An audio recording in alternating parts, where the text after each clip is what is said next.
Hello everyone. To those watching this video around the time of its release and wondering where's that 3 buckets review, fear not, the upload shall occur today. Consider this video the prologue to it. I was originally going to have this discussion precede the review, but it's a tangent worthy and lengthy enough to have its own video. In light of 3 buckets, I want to once again discuss the season ordering conventions. As most of you hopefully know by now, Cartoon Network has retroactively reassigned which episodes fall into Season 7, 8, and 9, a move done most likely to make the final 3 seasons of the show have similar lengths in terms of total number of episodes. Without the shift, the final season would be much shorter than the 2 preceding it. If this is the first you're hearing about it, I already made a video on this topic around the time the change first occurred.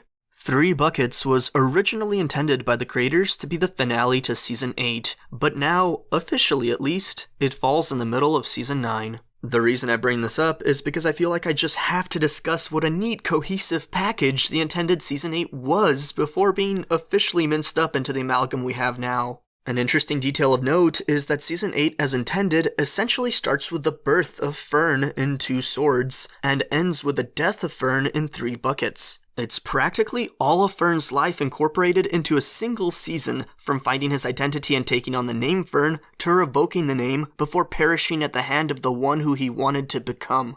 But more so than just the starting and ending points, what ties the intended Season 8 together is the theme of identity running through it. While this is a prominent theme present throughout the whole show due to the fact that characters age, mature, and grow as people, I think the theme of identity was even more prominent in Season 8, starting off with 2 Swords where Grassfin tries to figure out who he is. Do No Harm had Grassfin embrace a new identity as Fern, as well as Finn's brief doctor adventure where he wondered whether this new role could be suited for him. Horse and Ball had James Baxter realizing that to be happy he also had to live and create for himself. Jelly Beans Have Power was all about Princess Bubblegum coming to terms with lacking knowledge about herself, only to become frightened of her new identity. The Islands miniseries was about Susan and Finn discovering their history and heritage. They wanted to fill in the missing gaps in their identities that have been plaguing them. The Elements miniseries was all about characters having their identities forcefully altered, as well as Betty failing to accept Simon's new identity as Ice King, who affirms his own place as a, as he put it, special person.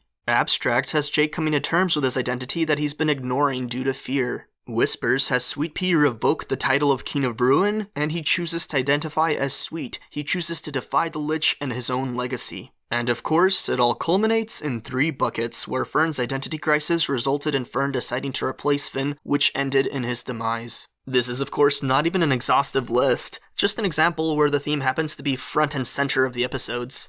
The official Season 8 now starts at Broke His Crown and ends on Islands, and to be fair, many episodes after Broke His Crown deal with identity as a primary theme as well. There's how Finn perceives and is perceived in Don't Look, objectification is a central theme running through I'm a Sword, Normal Man is a brand new person in the episode named after him, and Daddy-Daughter Card Wars had Jake trying to put part of his identity from the past to rest. However, the official package just doesn't work as cohesively, and of course, Broke His Crown and the Islands miniseries have no connection to each other as far as starting and ending points go. Really, the only other benefit aside from having the last 3 seasons be similar lengths is now each of the 3 final seasons has a miniseries in it, which is kind of cool, but it's not quite enough to offset how nice and clean the intended Season 8 split was. I have to say, after I first finished watching 3 Buckets, I was really tempted to alter my review naming conventions back to the intended order after only just recently adopting the official order. As powerful as that temptation was initially, I think I will still stick to the official designations, purely because when Adventure Time is concluded, that will be how the DVDs and Blu-rays will be categorized.